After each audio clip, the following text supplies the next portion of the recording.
of each other. Why is Yamodino and Nasiru and Mama Chukudi, why are they increasing the price of basic products in the market? What has Gary got to do with the price of dollar?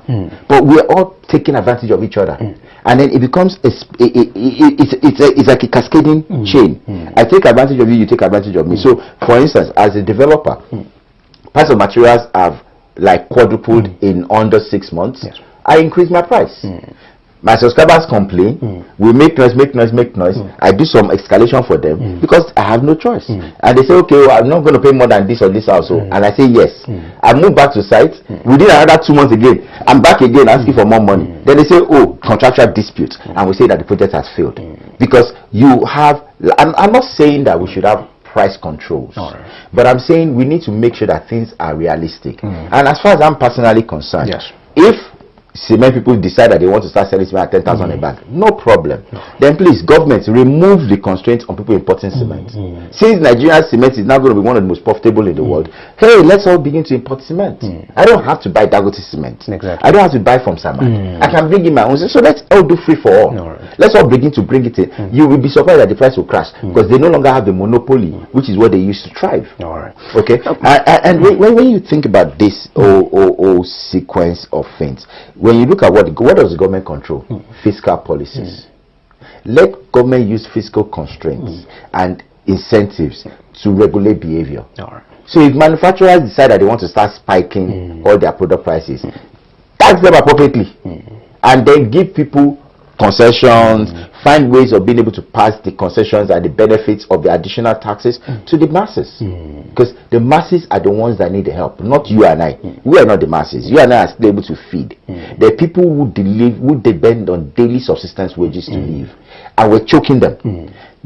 At the way we're going, one day those guys will get up and block the junction there and start taxing all of us. May we not get to that day. Amen to that. And now let's look at this, which is more crucial. I think that we take a look at this high cost of living that every Nigerian believes that is the removal of fuel subsidy. Do you share in the belief that the whole situation that we find ourselves is directly associated with the removal of fuel subsidy? The fact I'm laughing already tells you the answer. Look, I'll tell you, I'm not an economist, but as of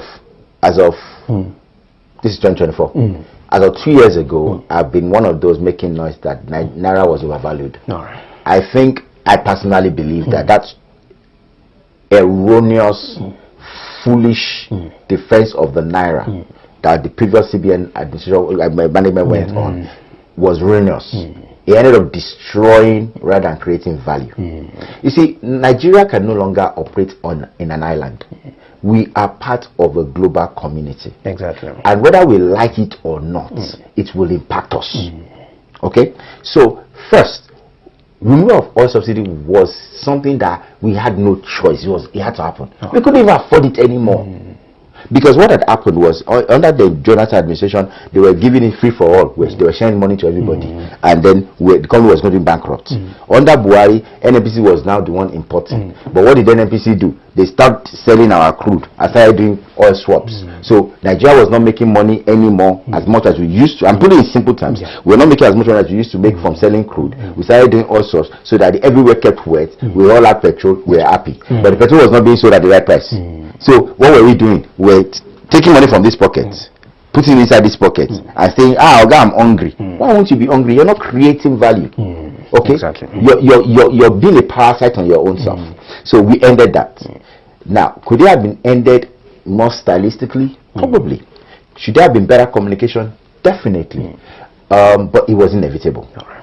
The Naira to dollar value, I mean, the CBN governor has said it repeatedly. Again, I'm not an economist, but I want to believe that the real value of Naira is probably closer to, now, it's closer to 1,000 than the nonsense 1,006 we're saying. That 1,006 is because everybody now is a dollar trader. Every Tom, Dick, and Harry is trying to save in dollars. This is the only country I know that people have $40 billion in domiciliary accounts. You know what that means? People are packing cash in bank accounts in Nigeria that they cannot spend. In dollar. Yes, it's happening in Nigeria. Yes. Find out. I mean, the government, the CBN has spoken about this thing now. We have over $40 billion in domiciliary accounts doing nothing. Okay? Meanwhile, the entire country's external reserve is $33 billion. Now, how does this affect the whole cost of living? Because what then happens is, so because we import a lot of things, and you have basic components being imported. So if I want to import, say for instance, steel billets, yes, we're talking about housing, I have to go and buy dollar on the black market. So my demand is real, but the cost of getting it is high. When I get it, I bring it in, I put it, I'm now afraid of what it will cost me the next time. So I double my price, thinking that, okay, but when you set free